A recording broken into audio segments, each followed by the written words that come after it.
오늘 2부 예배 드리는 성도 여러분, 온라인을 통하여 듣고 있는 여러분들을 향하여 저는 선포합니다. 눈에 보이는 것이 낙심입니까? 손에 잡힌 것이 없어 절망입니까? 인생이 내 뜻대로 되지 않아서 무섭고 두렵나요? 앞길이 생각해보니 막막하고 길이 보이지 않아요. 절망 속에 있나요? 도대체 나를 무섭게 하고 두려워하게 하는 것이 무엇입니까? 사람입니까? 물질입니까? 아니면 건강 질병입니까?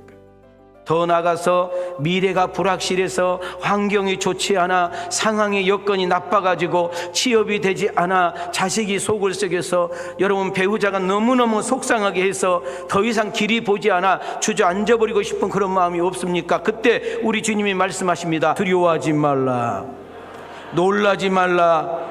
왜 그렇게 말씀하십니까? 내가 너와 함께 한다는 것입니다. 내가 너를 도와주시겠다는 것입니다. 내가 너를 끝까지 붙들어 주시겠다고 약속하고 있는 줄 믿습니다.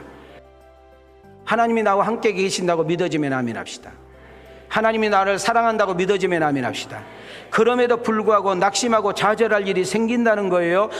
예수 믿어도 그럴 수 있다는 거예요. 믿지 않는 사람, 믿는 사람이나 어려운 일, 힘든 일 똑같이 있다는 것입니다. 이때 우리는 하나님을 믿는 사람으로서 어떻게 해야 되느냐는 거예요. 어떻게 그것을 처리하고 어떻게 반응을 보이고 어떻게 그것을 해결해 나가야 되느냐가 오늘 중요한 설교의 키인 것입니다. 낙심하고 어렵고 아픔, 실패, 인생이 잘 안 될 때 거기서 끝나면 우리는 절망하고 낙심해야 되지만 하나님의 은혜와 축복과 기적으로 얼마든지 바뀌고 전환될 수 있다는 사실을 놓치지 않기를 소망합니다.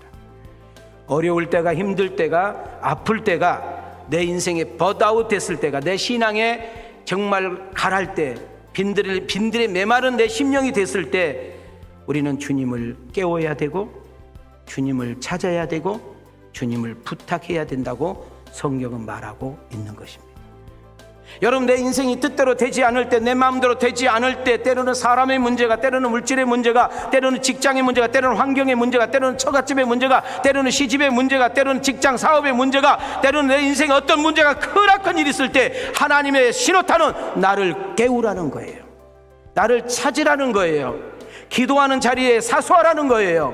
그러면 당신께서 일하시겠다고 말씀하고 있는 줄 믿습니다. 하나님만을 신뢰하고 집중하십시오. 약속의 말씀을 꽉 붙들고 풍랑에 적용해 보십시오. 풍랑을 바라보지 마시고 큰 바람을 바라보지 마시고 그 뒤에서 일하고 계시는 우리 주님을 바라볼 수 있는 은혜가 있기를 소망합니다. 성령이 우리와 함께하는 인생은 쉽고 재밌고 행복하다는 사실을 경험하고 체험하고 간증하는 그런 주인공이 여러분과 내가 되어지기를 주님의 이름으로 축원합니다.